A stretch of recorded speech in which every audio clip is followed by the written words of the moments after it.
So అంత హ్యాపీగా ఉన్న టైంలో ఈయన ఒకరోజు సడన్గా ఇది చెప్పడం నాకు హ్యాపీగా డెఫినెట్లీ థ్యాంక్ యూ సార్, నాకు నా అంకుల్ ఏదైనా మంచి వాళ్ళని ఇప్పిస్తా అంటే అంతకంటే నాకు కావాల్సింది ఏంటని అన్న తర్వాత సడన్గా ఒకరోజు మా విఠల్ గారు అంటే బాలు గారి సెక్రటరీ మేనేజరు నిన్ను అర్జెంటుగా అంకుల్ విజయ్ గార్డెన్స్కి రమ్మన్నారు అని చెప్పారు.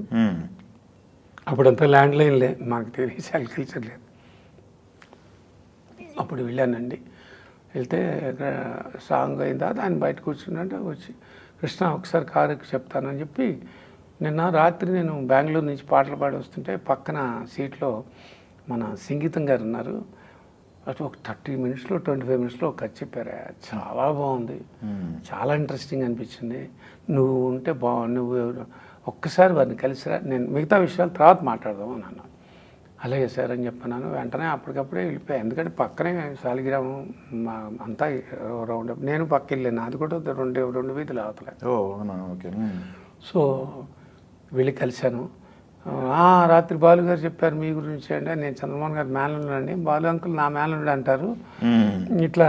సరే అని చెప్పి అంటే ఏం లేదండి, నాకు ఒక బ్యాక్ టు ఫ్యూచరు, ఈ టైమ్ ఆఫ్టర్ టైము, వీటి మీద నాకు ఒక ఇండియనైజ్డ్ ఒక ఇది ఉంది అని అంటే, దాన్ని నేను ఒక కాలం టైం ట్రావెల్ మీద కాన్సెప్ట్ అండి.